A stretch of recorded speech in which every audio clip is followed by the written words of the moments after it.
એકલા ગાદી પર બેઠા છે, ભજન લલકારે છે, એક તારો લઈને સમાધિ ધારણ કરી લીધી છે. ત્યાં બહારથી બાપાને કોઈક સાથ પાડે છે.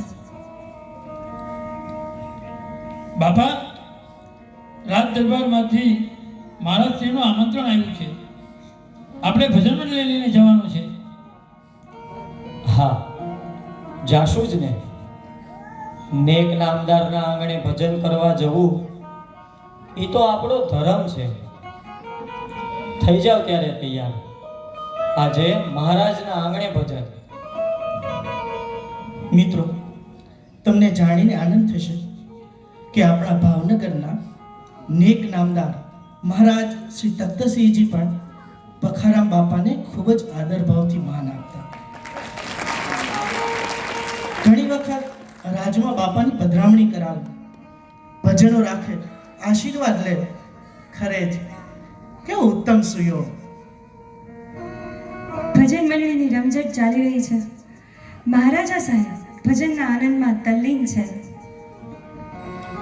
વાહ બ્રહ્મદેવ વાહ! આજે આપના આગમનથી દરબાર ધન્ય ધન્ય થઈ ગયો છે. રાજનું સૌભાગ્ય છે કે આપ જેવા ગુરુ અમને મળ્યા. બાપા, રાજની ઈચ્છા છે અમારે તમારી કંઠી બંધાવવી છે. અમારા ગુરુ બનો ને બાપા. રાજને અને આપણા ભાવથી ભર્યા ભર્યા ભાવેણાને આપ જેવા સંતના માર્ગદર્શન અને આશીર્વાદની જરૂર છે. મહારાજ, તમારે મારી કંઠી બાંધવાની જરૂર છે જ નહીં. ભાવેણો એટલો નસીબદાર છે કે એને આપ જેવા પુણ્યશાળી આત્મા સ્વરૂપ રાજવી મળ્યા છે. મહારાજ, આપ તો ગોહિલવાડના ધણી છો ને હું તો સામાન્ય સાધુ જીવ. હું તમને કંઠી બાંધી ન શકું. ને બીજું, રાજધર્મ નિભાવતા આ કંઠીની મર્યાદા જો ન પાળી શકાય તો મહારાજ, આપ પાપના ભાગીદાર પણ બની શકો. બસ આપ આ જ રીતે રાજધર્મ નિભાવતા રહો. એ જ સંતોની કંઠી છે. ગૌ બ્રાહ્મણોનું પ્રતિપાલન, બ્રહ્મદેવોને દાન આપવું, પ્રજાવત્સલ બની પુત્રવત પાલન કરવું, લોકોની રુચિ અને જરૂરિયાતોની સાચી વાતોને જાણીને ધ્યાને લેવી, યજ્ઞો કરવા, કરાવવા, સાચો ન્યાય આપવો, ગરીબોની મુશ્કેલીઓ દૂર કરવી, રોગીઓની સેવા કરવી.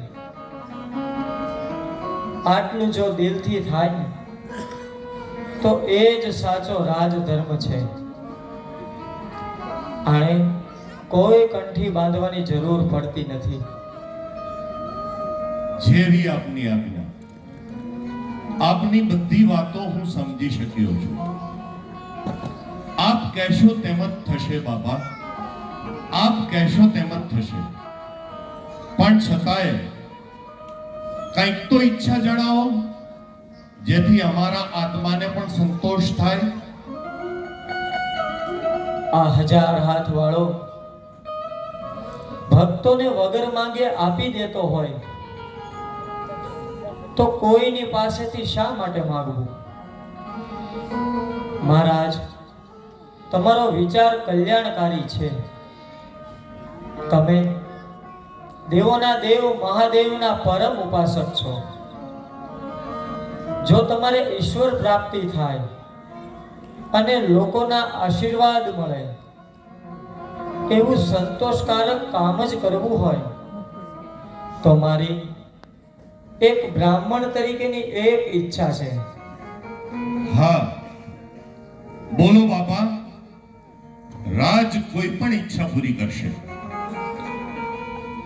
આપણા ગામ ભાવનગરમાં નાનામાં નાના રોગી માણસને રોગ મટાડવા સરળ અને સસ્તું એવું સુંદર સુવિધાવાળું એક દવાખાનું આપ બંધાવો